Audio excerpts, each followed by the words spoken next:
on. You're Moving the thing, and I need everyone to be able to see. Oh, I don't need to see my spot. Okay, you don't need to see yourself? No. Bobby Weinberg. I wonder who that is. Okay, he's coming, don't worry.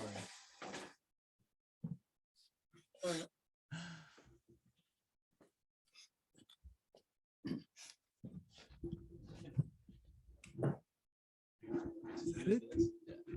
I don't see Up there. myself, but I'm there. Yeah, you're there. Can everyone see us? Because we don't see. Just give a little yes, we see you.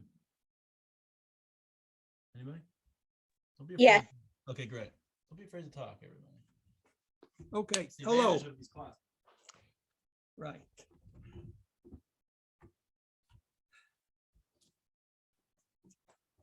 Okay, last thing that we were saying is, but first let's recap a little bit. Basically, the whole Tanya is based on trying to say how it's actually doable to fulfill all the mitzvahs and abstain from all of the negative commandments, because that doesn't seem to be the nature of a human being. And yet the Torah says it's very doable. The words are kikodev elecha davar ma'od. It's very close to you.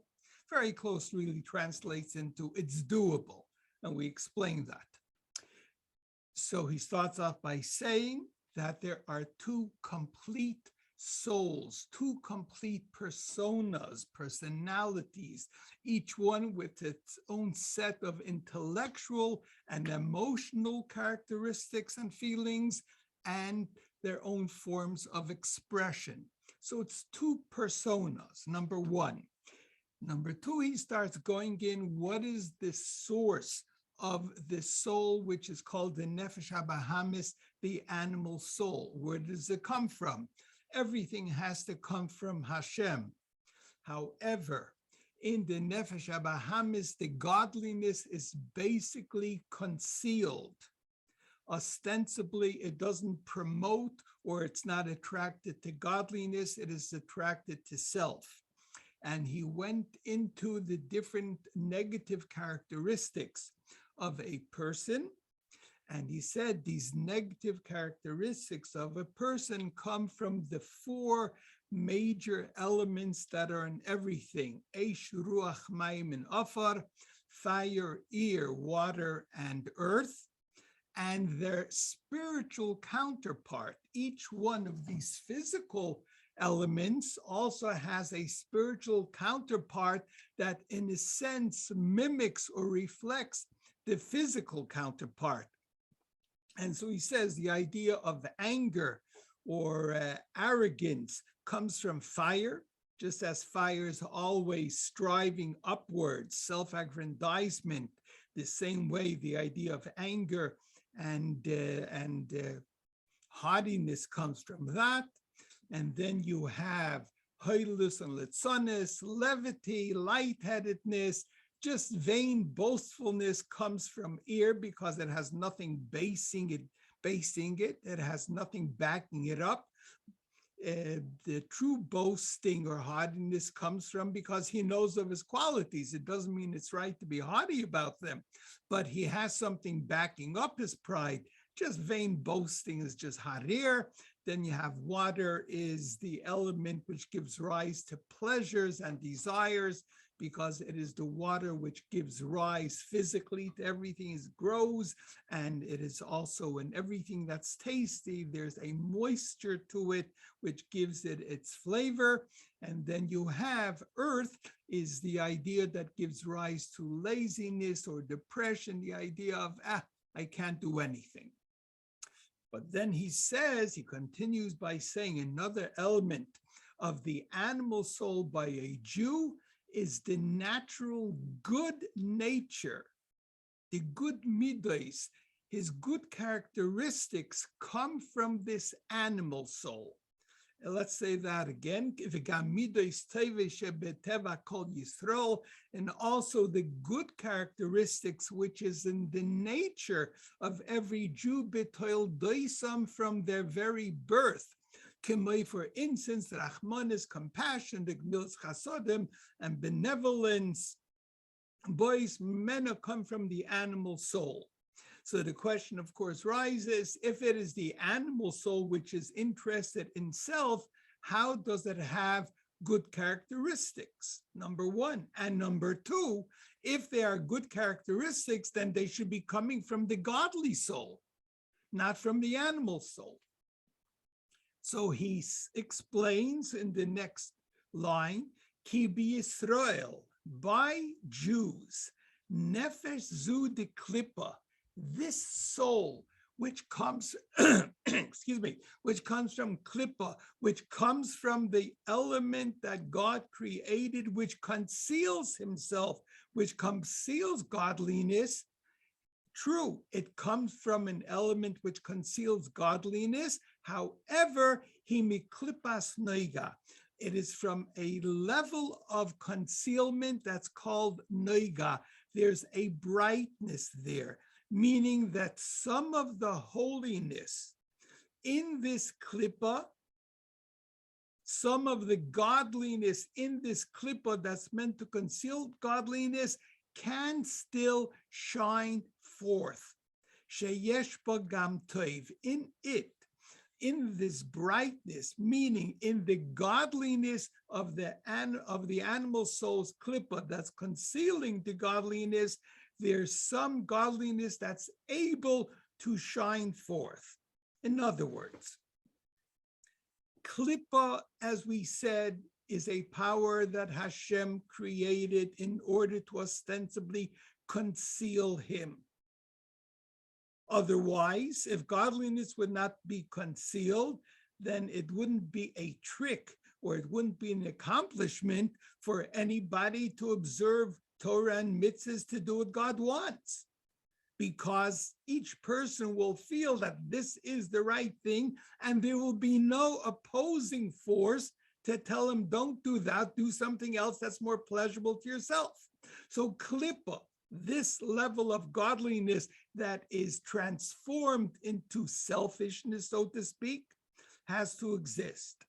But this soul of the animal soul by a Jew does contain in itself a level of godliness that is able still to shine forth and express some of the godliness that is normally hidden in this animal soul. As he's going to say later, by a non-Jew, and even then we're going to explain it doesn't mean all non-Jews. In general, a non-Jew, his soul is just supposed to be expressing itself, and it does not have what's called the godliness from klippas noiga that can shine forth. A Jew, because his basic raison d'etre, his whole being is in order to express godliness, in order to be connected to godliness, therefore even his animal soul, his physical being, has to be on a different plane, that he should be able to elevate himself to the level of be completely attached to godliness and not care anything about the physicality of himself. So he had to be given somewhat of a leg up. This had to be his nature, and therefore his nature, his DNA is different. And therefore a Jew, by his human nature, has more of a nature to do kindness and to be good. Now, why is this not a godly soul? Why do we say this is the soul of klippa, of concealment? Isn't this godly? The answer is that a godly thing, anything that comes from godliness, does not come unearned, unworked for, undeserved. If anybody remembers, there's a verse in the Chumash Shemos when the Jews were complaining about the lack of variety in their diet. They said, "Zocharnu es hadoga asher achalnu b'Mitzrayim chinam." We remember the fish that we ate in Egypt for free. And Chazal explained chinam means without mitzvahs, without having to work for it. Anything from Kedusha, from holiness, must be worked for. Godliness is not given for nothing. The idea of godliness is to develop it. And therefore, those aspects of goodliness that are completely devoted to godliness, the kindness which is found in a Jew, because this is what God wants, or this is how one connects to God, is of course a level of kindness and goodness that a Jew has. But that is something that he has to work for.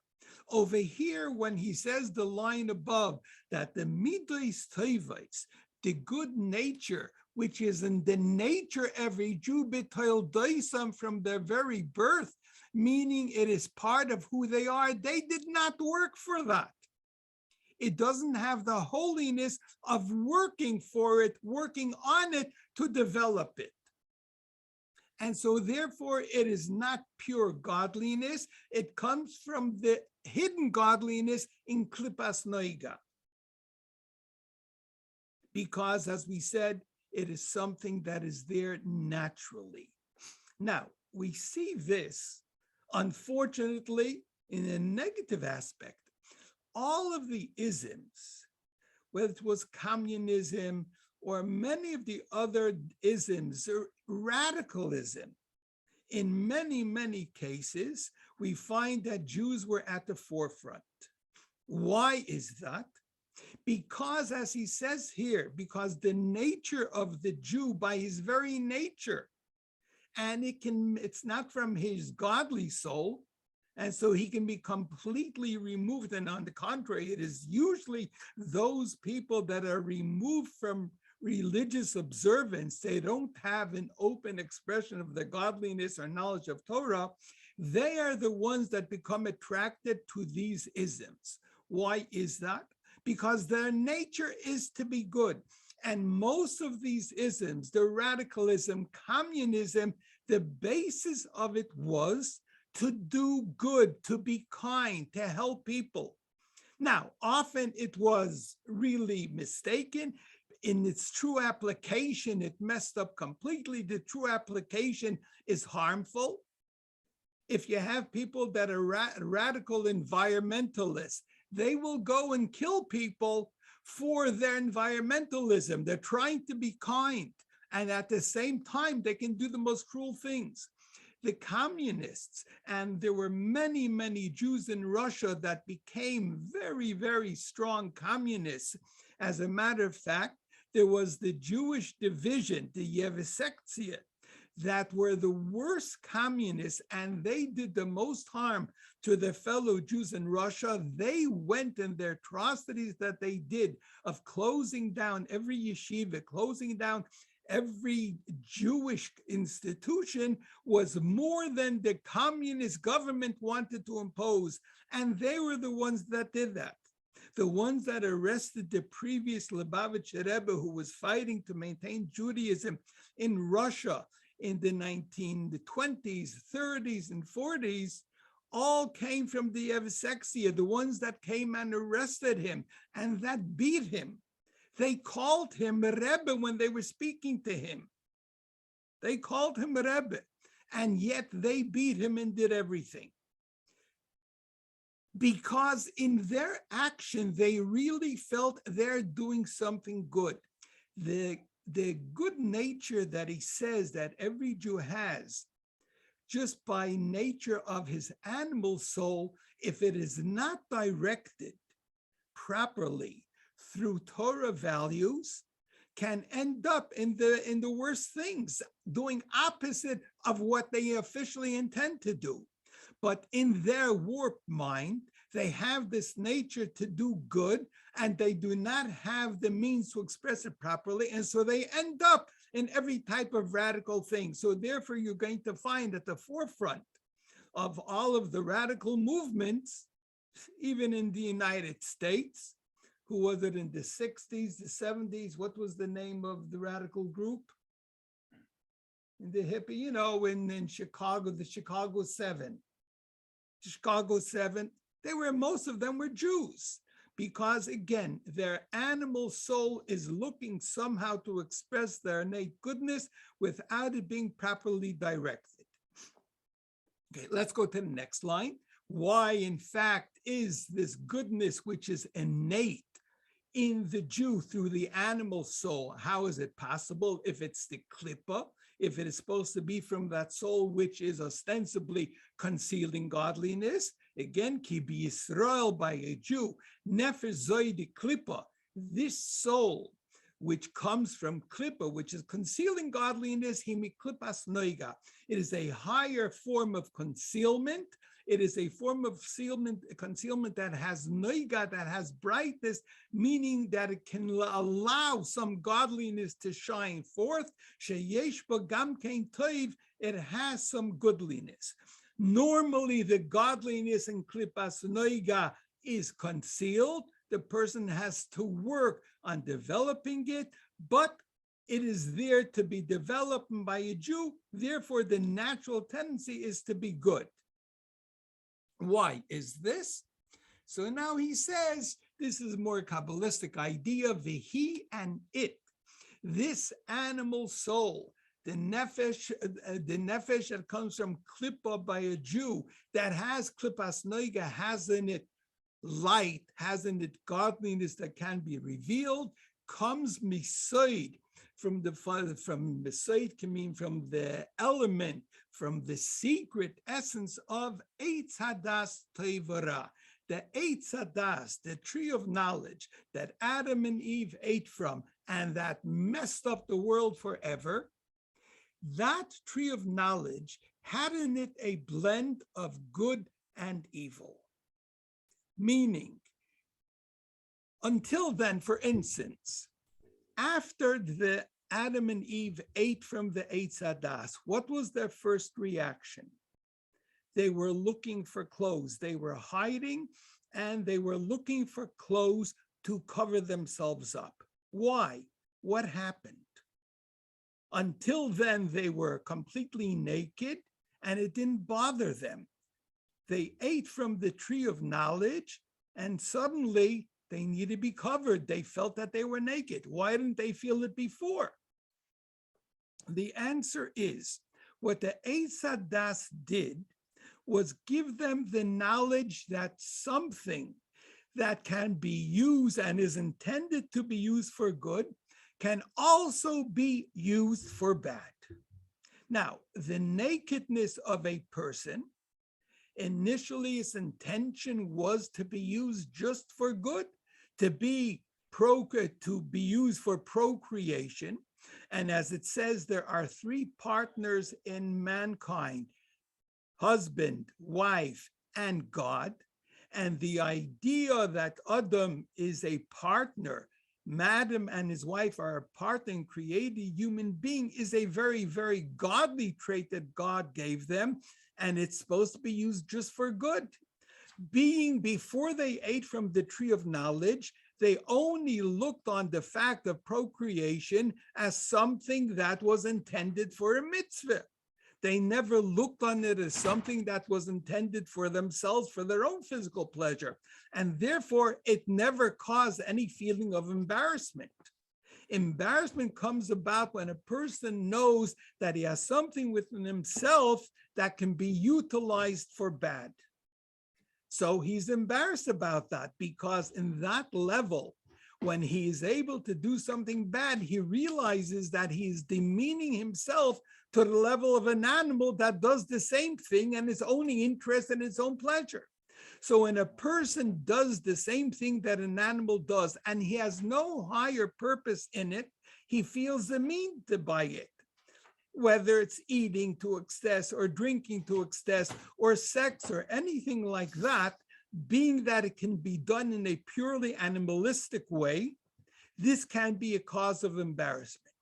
When Adam and Chava ate from the Eitz Hadas and they began to realize they had this blend of good and bad within themselves, they realized that the human body can be used for the best, most beautiful things, procreation, but at the same time, they realized the potential selfishness, the potential pleasure and the potential evil in this, it was a source of embarrassment, and therefore they needed to cover it up. So this was the idea of the Eitz Hadas. It gave a person the knowledge that in what he had, there was also the potential for bad, that there was the potential for good. That's how they were created. But that there should also be a potential for bad, this was the result of eating from the Eitz Hadas. So this idea of a potential for good mixed with the potential for bad is the foundation and the source of Klippas Noiga.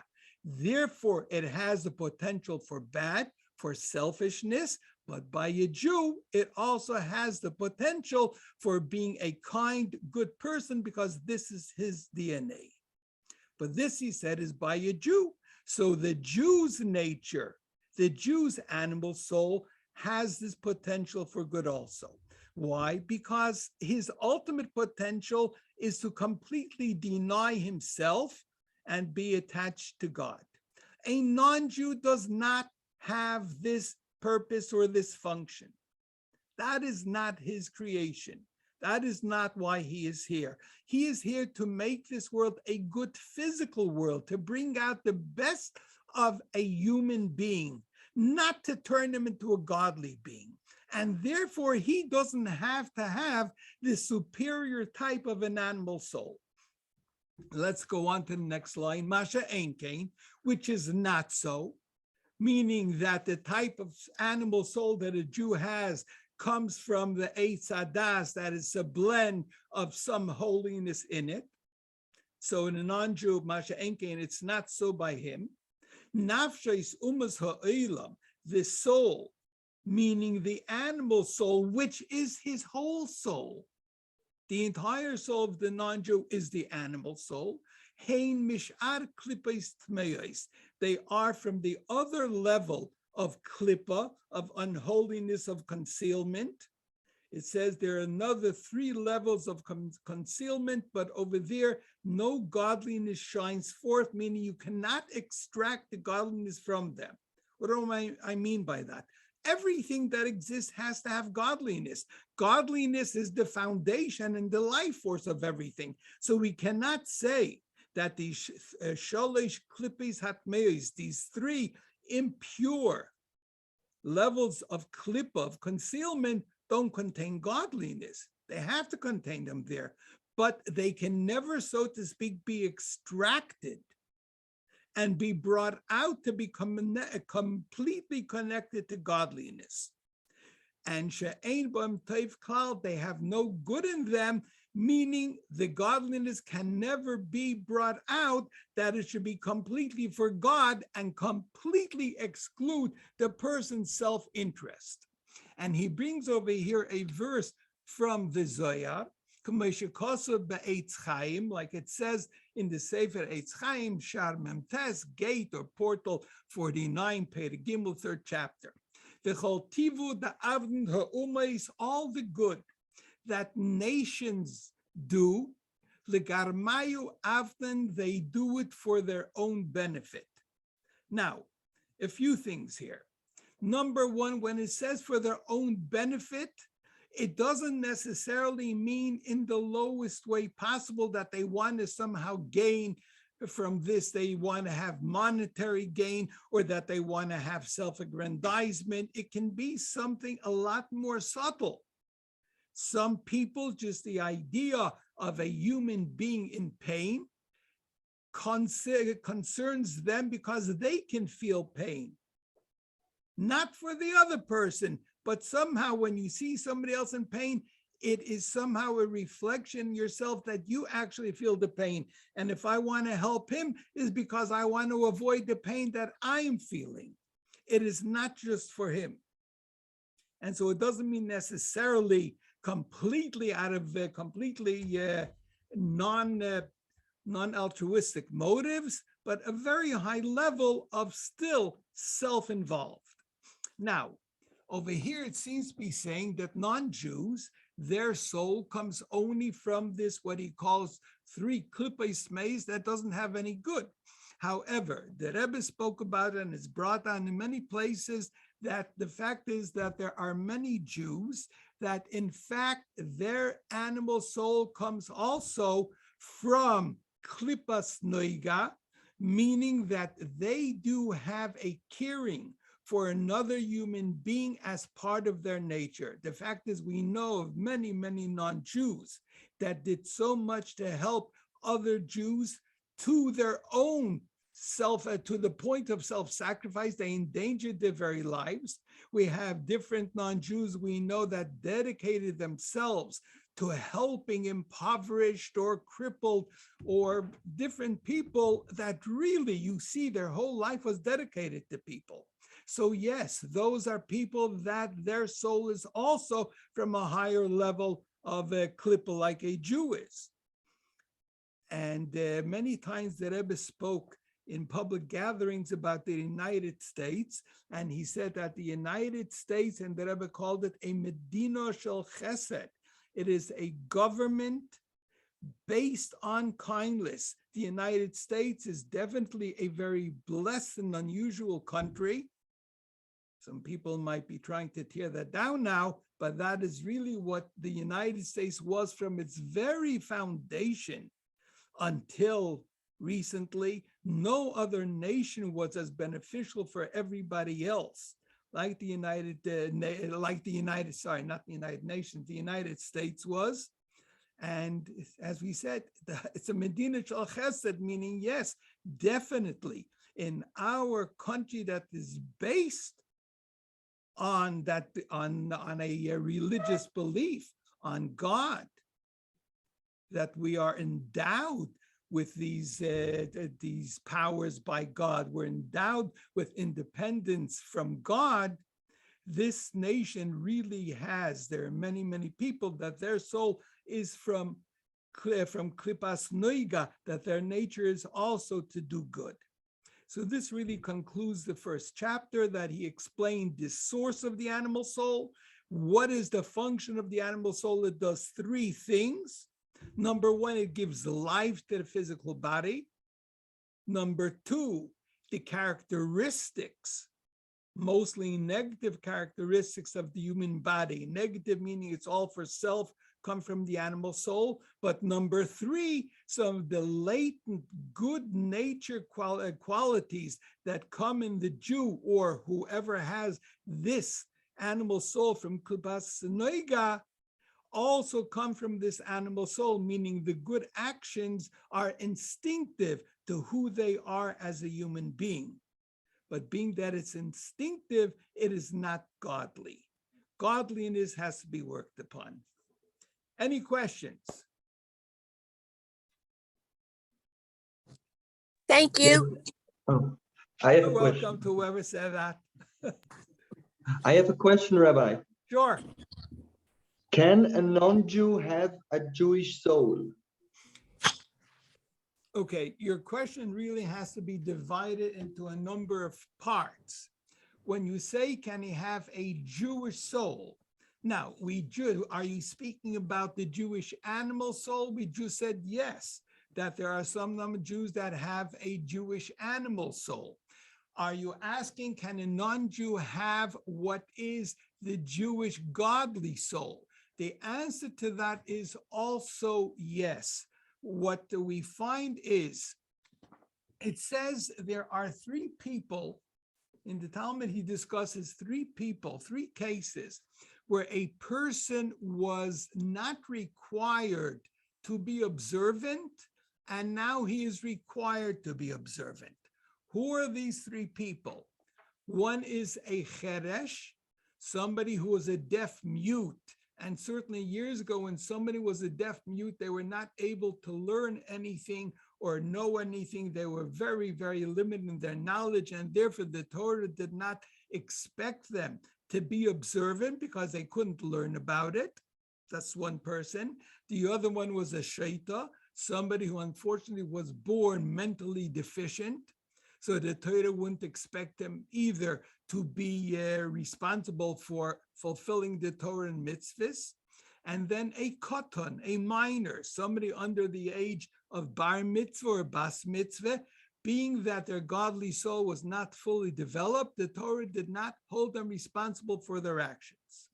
But then the Talmud discusses what happens if somebody leaves their previous non-responsible category and becomes now responsible. And it says, for instance, a cheresh, somebody who was previously deaf and dumb, and for whatever reason, he now became able to hear and able to speak, and now he learned, so now he's responsible for Torah mitzvahs. So it's called a cheresh, a mute person who now became a hearing, speaking person. Then the Talmud says the Talmud says a katan, a minor, who was before a minor, and now he became bar mitzvah. I'm sorry, I left out the major third one, a non-Jew who becomes a Jew. As a non-Jew, he of course has no obligation to Torah mitzvahs. As a Jew, he does. But over there, the term of the Talmud is not a non-Jew, a goy, shenisgayer, who converted and became a Jew, but it uses the strange term, a convert who converted. Not a non-Jew converted, a convert who converted. And the explanation is that somebody who eventually converts, it shows us that he was destined to be a convert from his very birth. And his soul was present at Mount Sinai when God made his pact with the Jews to keep Torah mitzvahs together with everybody else. And therefore he's referred to as a convert that converts because his potential godly soul was always there. So in that sense, we would say, yes, somebody who ends up a convert and he is just as Jewish then as everybody else, he had initially this godly soul that was lying in wait till it would be developed and brought fully out. So in that sense, yes, a non-Jew can have potentially a Jewish soul, not just the Jewish animal soul, but the Jewish godly soul, the nefesh olikis. Thank you. Sure. I have a question. Yes. So, as I understand it, like when the process of conversion is completed and you come out of the water, that's when the Jewish soul is actually awakened, the godly soul of the person. Is that right? According to us, yes. Or by a man, it is both. It has to have a bris, or what's called a tofas dam bris, and he has to have the mikveh. How this works, why it is that moment, we couldn't say. But that is evidently everything that he does until then is also part of his potential godly soul, but it is certainly not fully developed. Just like in a Jew, every regular Jew, it says that the animal soul comes into the person immediately because the animal soul is what gives him life. The godly soul comes into him in stages. The bris brings in partial, and at the upsharnish is at the age of 3, it brings in more, and eventually it comes in partially. By his bar mitzvah, he has his fully developed, or he has his fully enclothed and godly soul within him, and then he becomes responsible. A minute before that, he is not responsible, and you have the same thing. So the moment before he hits the age of 13, he is not responsible. The moment he hits the age of 13, he is fully responsible. What exactly changed in that transition, we don't actually see, but evidently his neshama is now there, and it makes a heck of a difference. If he does something wrong, I mean, he could be liable for every punishment, even the extreme punishment that the Torah metes out to a person. The same thing, when a person goes to the mikveh and has the bris, that is the moment when their entire Jewish neshama comes into them. Does it mean that until then they aren't Jewish at all? Technically, they are not. And they're not supposed to keep the Torah. They're not supposed to keep the Shabbos.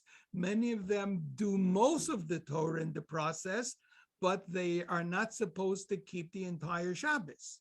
Once they go to the mikveh for women and she accepts it fully, yes. So that must be the moment when the godly neshama goes into her completely. Thank you.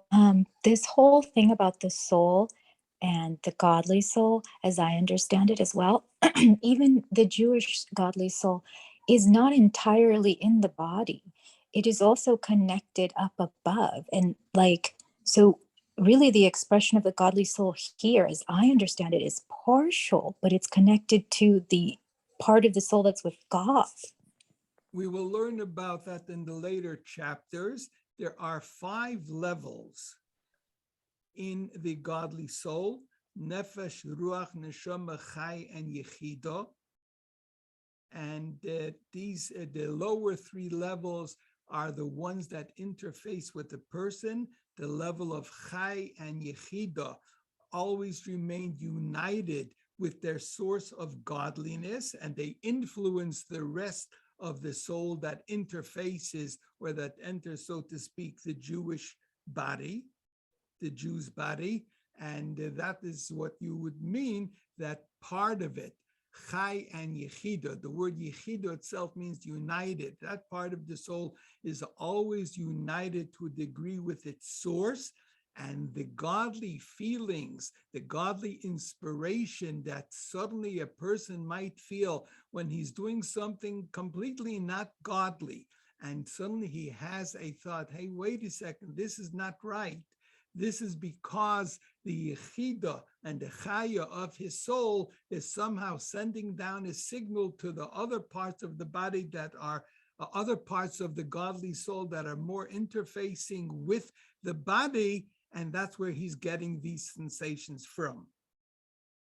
So that is what you would probably mean. That is not the entire soul. It is those 3 aspects of the soul, nefesh, ruach, and neshama, which really allude to the action, to the feelings, and to the intellect. Thank you. Sure. Rabbi, Yes.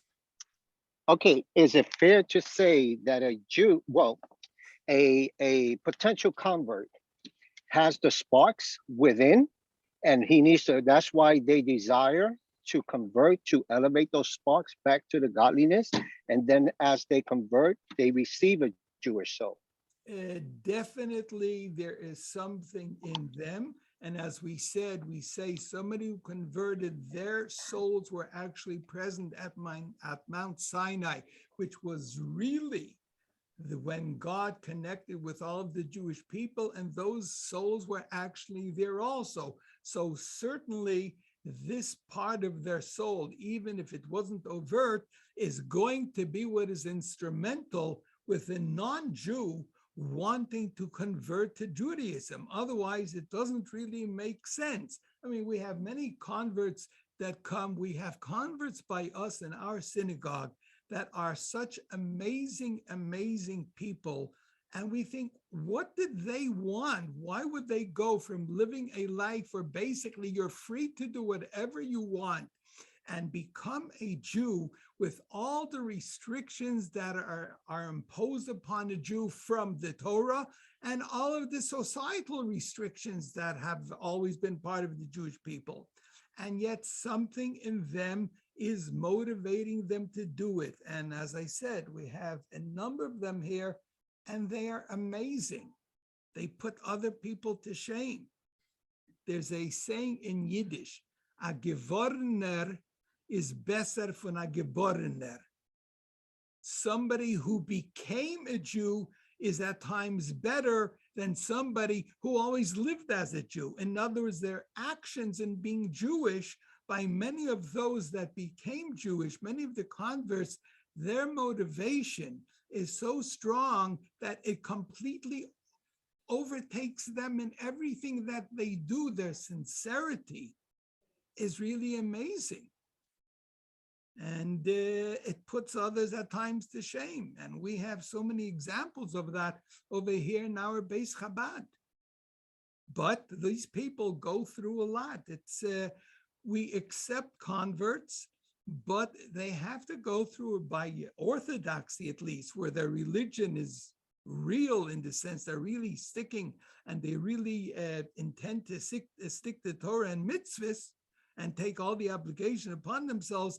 It is a rigorous training. They have to undergo usually a few years of practice, and they must show that they're going to live in a Jewish community where the infrastructure of fulfilling a Jewish life is going to be there.